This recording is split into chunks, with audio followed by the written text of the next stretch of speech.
Welcome into the crease. For a gamer, someone who needs a lot of mental focus, Dubby has the energy drink supplement for you, but they don't just have energy drink supplements. They have all kinds of other merchandise, shaker bottles, travel bags, gym bags, clothes, workout gear, anything you need. You can get it from Dubby, but they also have hydration mixes.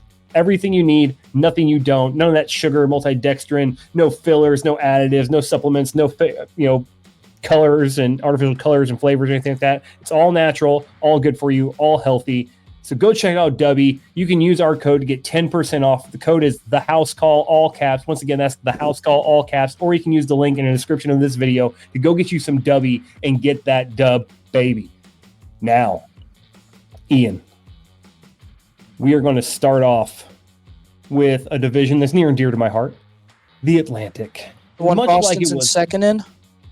They're in first right now. They won today. Oh, you know that.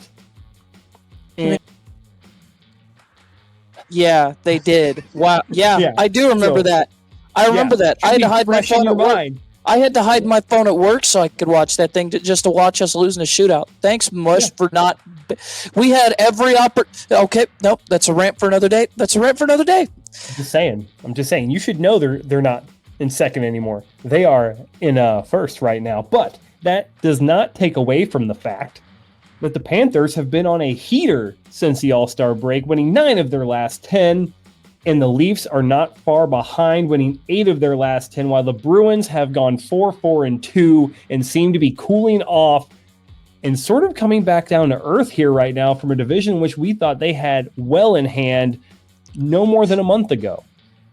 So, Ian, the Atlantic is suddenly in a very, very close race. I mean, the Leafs are only 9 points out. They're got 2 games in hand on the Bruins, 1 game in hand on the Panthers. They're only 8 points back of the Panthers. So this is suddenly a 3-team race in a division that we thought was going to be a runaway earlier in the year. So now that we see what this is and we're past the All-Star break, what are your predictions for the Atlantic for the rest of the season? So do you want me to go 1 to 4 or 1 through 8? Because if I go 1 to 8, I'm going to destroy 2 of those teams because it's absolutely pathetic. We will focus on the positives in the division for right now. We'll worry about the disappointments later. Okay, so Ottawa and Buffalo get spared my wrath. Good to know. Now, we'll go top 4 then, and I'll start by number 4. I'm gonna play it safe. Toronto's got 2 games in hand on them. Tampa's going to finish 4th in that division. I think the 2 wild card teams are going to come out of the Atlantic this year. The Metro is weak. New Jersey is making a late push for the wild card spot, but I don't really see it happening. They don't have the goaltending. They don't have the defense. Dougie Hamilton's still hurt. Luke Hughes isn't ready for that role yet. So I think Detroit is going to get the second wild card spot. I think Tampa is going to get the first wild card spot, and Tampa is going to play New York. Now, for the top 3 in the Atlantic, which we're really needing to talk about, Toronto's got the 3rd spot. Toronto's pretty much a lock, in my opinion, for the 3rd seed in the Atlantic, with 2 games in hand on Tampa, a respectable 30-16-8 record. I don't like their chances in the playoffs. Their defense is very slow. The team is a slow team. They're not mobile enough. Their defense is definitely not mobile enough. They had 1 mobile defenseman in John Klingberg, and his career might be over now. So it might be dire straits for Toronto, because if they get Boston, we all know their history against Boston. They're not good against the Bruins in the playoffs. And if they don't get them, it might be worse if they have to deal with Florida, because that Florida team can forecheck them to death. That Florida team, I think it's well documented. They're my pick to go to the Stanley Cup final out of the East. I think they play the best. They play better playoff hockey than anybody in the Eastern Conference. And I think going forward, I think Florida finishes 1st in that division. I think Boston finishes 2nd. Toronto finishes 3rd. And do you want my predictions right now for playoff series wise, or? No, let's go with just who finishes where, man. Okay, so we'll go focus on the division at this time. So 5-1, I've got Detroit, Tampa, Toronto, Boston, Florida from 5-1. Those are my picks in the Atlantic Division. I mean, yeah, you're not wrong in thinking Florida is going to win it. I mean, I'm looking at Florida last year. I mean, they did have a 4-game skid in March, but they realistically, from February 18th on, pretty much dominated their schedule, and they're doing it again. It looks like right now, post All-Star break, Florida's making their playoff push, and they're looking like that team. And the Bruins, I was kind of hesitant. Like, I haven't been buying into them looking like they've been looking recently or, this season. I thought, they were going to fall off a little bit. And sure enough, it took them a little while, but like you said, outside of Swayman, they probably lose today. And, they're 4-4-2 in their last 8. They're 1 point ahead right now, but let's be fair. No one's thinking that's going to stick. And I really could see the Panthers taking the 1 seed in the Atlantic. I could honestly, if things don't get right for Boston, the Leafs could get the 2 and the Boston Bruins could suddenly be at the 3. I mean, it's going to be a rough drop. I mean, they'd have to really fall apart, but, they're not looking good. And right now, the Leafs are playing really well. The Panthers are playing really well, and the Bruins just aren't. I mean, they've kind of been slowly but surely coming back down to earth. And, every time we think they're about to fall off, they string some wins together and they seem to stay afloat, after how they came out of the gate. But right now, it really does not look good for Boston. And that, as a Boston Bruins fan, I am kind of panicking a little bit.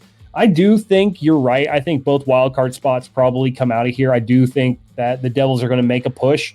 But I just don't think it's going to be enough. I mean, there's still some time. We're looking at the trade market a lot. We're keeping our eyes on that, keeping our ear to the ground, seeing who goes where, what moves are going to be done. But yeah, as of right now, I got Florida at 1, Bruins 2, Leafs at 3, Lightning at 4, and the Wings at 5. I think that's a solid lineup for the Atlantic. I really don't see anything changing unless just an absolute blockbuster trade comes out of somewhere to really shore up some of the weaknesses on one of these 5 teams. So that's Bruins need center depth. Bruins need center depth in the worst way possible. I think the matchup this week to watch in the Atlantic Division is Bruins Oilers, because I think that game is going to show us a lot about what Boston really is. Because Boston, I think the first red flag for Boston was losing in overtime to a struggling Kings unit on Saturday. The second red flag was barely beating a Dallas team down on their entire right side of their defense. We started 2 AHL defensemen today in Alex Petrovich and Derek Pouliot, guys who haven't played in the league in years, down our number 2 center, and we barely lost in a shootout. So I think what this game against Edmonton's really going to show what Boston really is. So that's a game to watch coming up. I also think watch out for the Maple Leafs and the Coyotes this week, because Toronto struggled in Arizona in the past, and this Leafs team isn't as strong as it usually is. So Matthews should get another hat trick. I've come to expect that from him nightly at this point. He might get 70 goals this year, and good for him. He should be in the Hart Trophy conversation behind Kucherov and McKinnon. Now, maybe Kucherov's dropped a little bit after they got beat 9-2, but the Atlantic looks interesting. I think Wednesday is the day to watch for the Atlantic Division in terms of games and what every team's really going to look like going forward, especially Boston. Yeah, I mean, you're talking, there's 2 months left and anything can happen. There's a handful of games still to be played, but you're right. I mean, you could definitely tell how Boston's going to line up against some of the streakier teams, or, the teams that are doing really well right now. When they face Edmonton, that's going to be that could be your signal fire for Boston to start waving some flags and going, hey, we got some problems here. So, but yeah, I think you're right on the money in the Atlantic. I'm right there with you, but the trade deadline could shake that up a bit more. Either way, it's going to be an interesting time coming up because we got the trade deadline coming up on March 8th. We'll touch that on our next episode, as well as give you our playoff predictions. But as of right now, that's all the time we got.